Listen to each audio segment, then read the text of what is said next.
Hey everyone, welcome back to the channel. Today we'll be diving into something super useful, the full factorial designs. This is very important in design of experiments because it lays the foundation to fractional designs and other process designs. If you are new here, make sure you hit the subscribe button for more content on the design of experiments. So let's get started.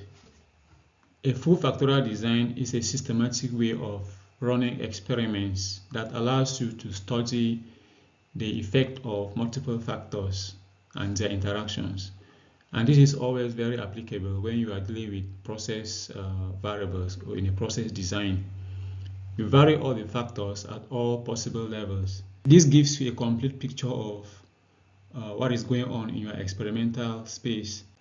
A factorial design is always defined as cure raised to the power k, where cure is the number of levels and k is the number of factors. If you've not watched our video on the concept of the design of experiments, I will advise you to go back and watch the video so you get acquainted with the terminologies that are used in the design of experiments. In a case where you have 2 levels and 3 factors, let's say we have a level at -1 and a level at +1 and 3 factors, let's say x1, x2 and x3. The number of experiments in such a design considering 2 levels and 3 factors will be 2 raised to the power 3, which is equal to 8 experiments for k factors and cure levels. For example, if you have 2 factors, if k equals 2 and you are having 2 levels, then it means you're having 2 raised to the power 2 number of experiments, which equals to 4. If alternatively you had 2 factors at 3 levels, that is q equals to 3, then you will have 3 raised to the power 2 for 3 levels and 2 factors equals to 9 experiments. Say you want to study the effect of pH and soil concentration on protein extraction rate, and you want to study these experiments at 2 factor combination levels. So in this case, you are having cure equals 2 for 2 factors, pH and soil concentration, and at 2 levels, which is -1 and +1. That is the low and the high of each of those factors. To design your experiments, you always start from -1, then 1, -1, 1. Then you go to the next factor. You start with -1, -1 and alternate, then +1, +1 and alternate.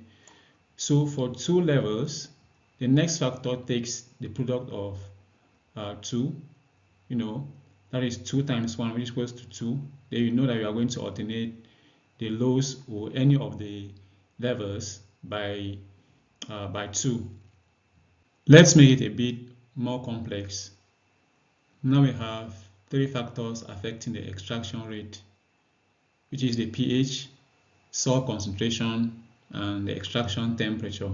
So the full factorial design, we have cure, which is equals to 2, and k, which equals to 3.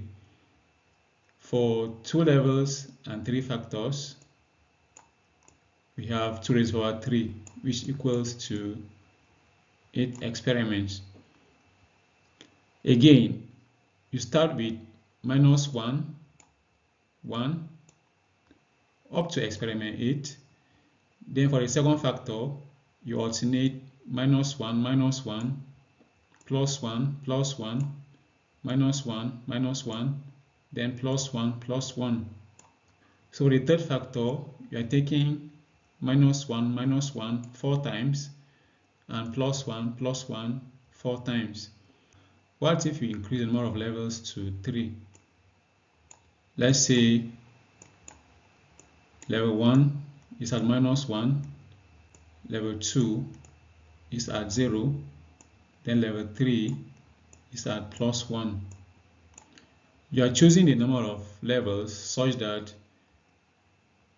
we should have an equal distribution in the experimental space.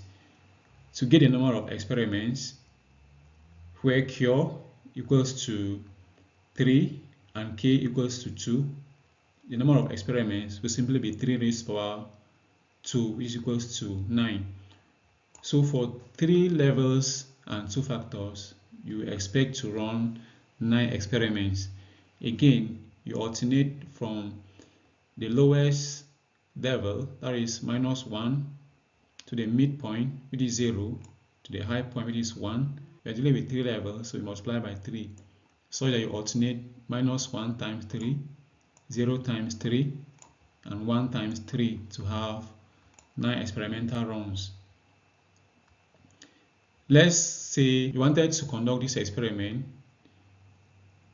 by keeping the pH from 4 to pH of 9 and salt concentration from 0.5 molar to 1 molar. Can you convert these coded values to real values?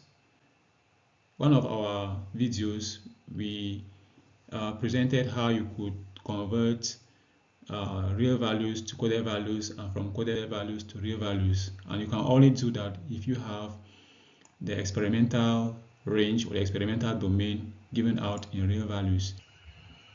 If you do that correctly, then you are going to have these actual values of what you actually need to measure out in the laboratory while conducting the experiments. From here, it shows that run 1, you should run this experiment at a pH of 4 and a salt concentration of 0.5 molar.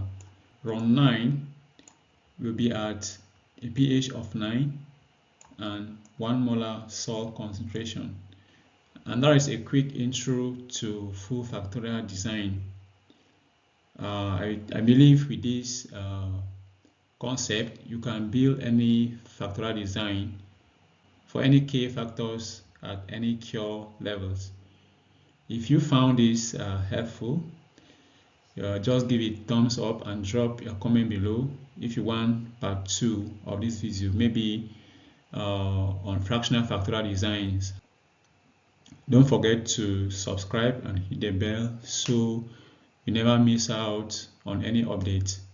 Thanks a lot for watching and see you next time.